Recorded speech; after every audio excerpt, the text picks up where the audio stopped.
So I saw two movies today because it was a ditch day. So I saw two movies in a row on a Friday. It was insane. I haven't really done that since like I was in grad school. But unfortunately, I didn't really care for either of the films. I didn't dislike either of the films. And there are moments in both of the films that I really enjoyed, but for the most part, the first one, I just kind of wanted it to be over about 2/3 of the way through the movie, which is not a good feeling. And the other one, I just wish it. I just wished I liked it more. I don't know. I wish I cared more about the characters. So the two movies being both from 2016, although both having like festival and or European premieres in 2015, but whatever, we're counting them as 2016. Luca Guadagnino, I don't know how to say his last name. Luca Guadagnino. There you go. That was really bad. A Bear Splash. He's Italian. I don't know if this is his first film in English. I'm pretty sure he did I Am Love a few years ago, which had Tilda in it also. This starred Ralph Fiennes, Dakota Johnson, Matthias Schoenaerts, I don't know how to say his name, and Tilda Swinton. Matthias is kind of, or Matthias, I don't know. He's been in a bunch of movies in the last, 4 or 5 years, and I don't particularly care for him in any of the movies. He's nice to look at, but like as an actor, I'm just like, he's not as much of a mop as like, God, that one Australian guy. Wow, I don't like that guy so much. I don't even remember his name. From Avatar. That guy. I hate that guy. He's not that bad. This guy, Matthias Schoenaerts, but he's not. I just don't understand. I don't know. I need more than a pretty face. Ralph Fiennes, on the other hand, gives a really great performance. Totally unhinged, like the kind of narcissist that thrives in the entertainment industry, Dakota Johnson is, a diabolical, like idol-rich teen, and Tilda Swinton, always great, is a rock star who's just had surgery on her throat and is hiding out and can't really talk, and so she barely talks in the whole movie, and yet she and Ralph Fiennes give the best performances in the film. This film has a lot to do with like possessiveness. And it's another film that basically shows how fucked up relationships are. And I like to say heterosexual relationships because anytime there's although at one point it's hinted kind of that the two guys like maybe have an attraction and they're fighting it. I don't know. Maybe I just want everything to be gay.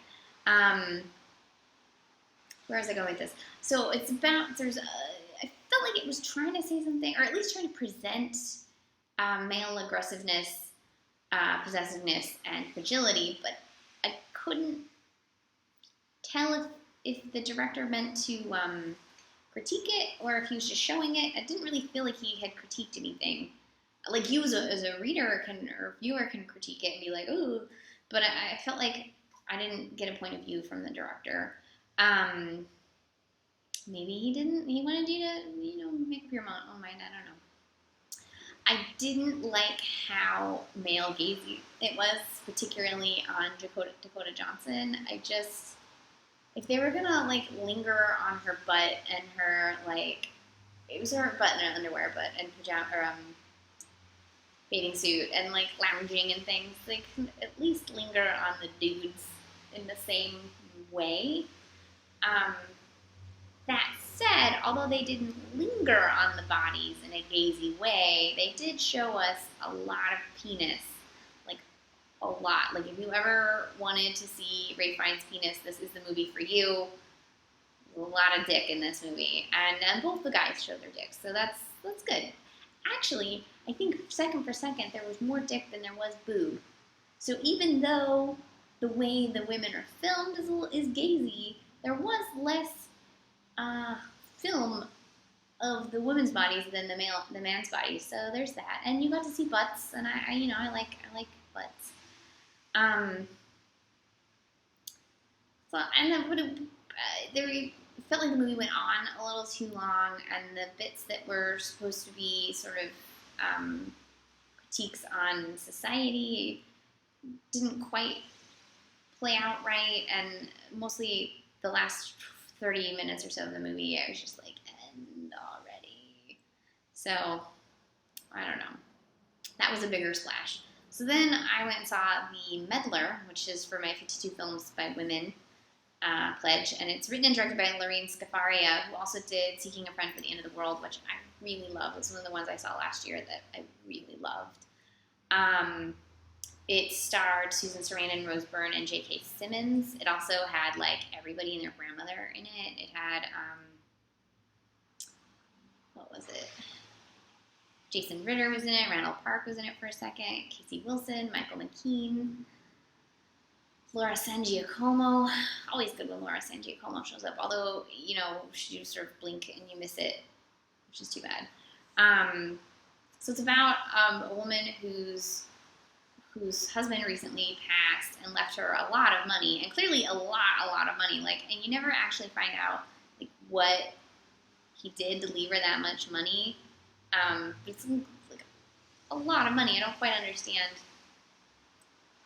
I guess life insurance, but like was it like $1 million policy or something? I don't really know. And her daughter who lives in LA, and she's a screenwriter, at this point a TV writer. And you sort of follow Sarandon's character as she adjusts to living in Los Angeles and her delight of the Grove, and like an East Coast person living in LA. And she spends a little too much time calling her daughter, and eventually she doesn't do that, and she meets a dude who's J.K. Simmons, and does some other things with her money and her time to sort of fill the voids in her life. I liked that when the Rose Byrne character was not present in the story, it stayed with Susan Sarandon instead of cutting back and forth, because it was really mostly concerned about Sarandon's character. So that was nice that it was really focused on her and stayed on her, and that was the film. But there were some issues. One thing I always notice about Los Angeles movies is I feel like all the Los Angeles set movies are made by people from the East Coast who go, oh, the weather's always so great, because the weather is not always so great in Los Angeles. I lived there for 3 years. I can tell you they get weather. They don't get weather like the East Coast or like the part of California where I grew up where we actually had 4 seasons.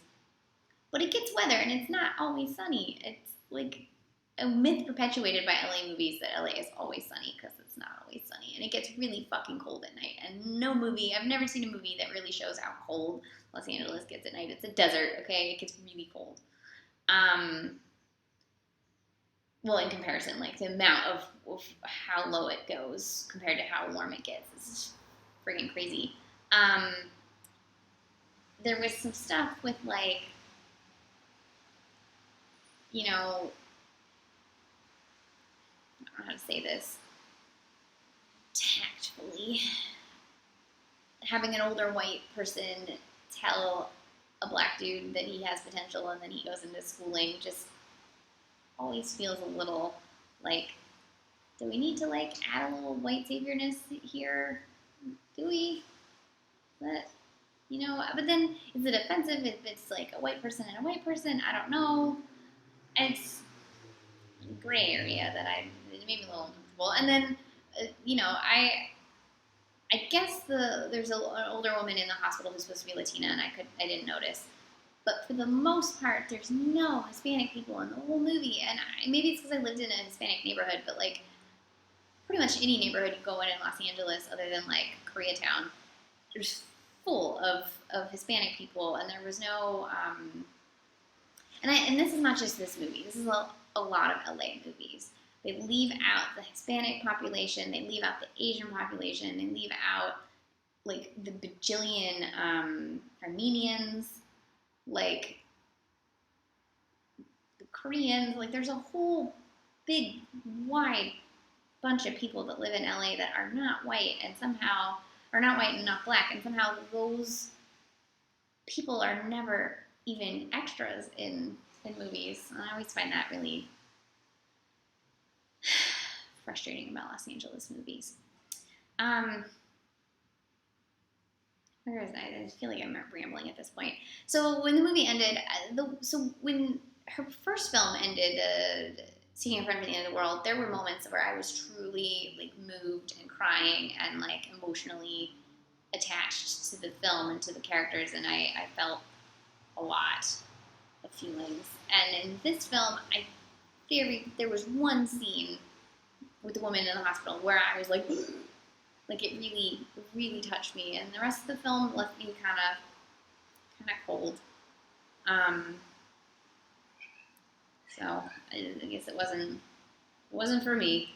That said, Sarandon gives a great performance. Like, the performances are all good. I don't know, neither of these films really meshed with me. So those are the movies I saw. Again, it was, I'm not even going to try to say this guy's name again, A Bigger Splash, and Lorene Scafaria's The Meddler. They're both in theaters now. One's Sony Pictures Classics, and the other one is, I don't know who's, just Studio Canal in France. I don't know who's releasing it in America. Fox Searchlight is releasing it in America. There you go. I saw a bunch of trailers that I'm looking forward to, though, so here's hoping that coming weeks see some movies that I enjoy more.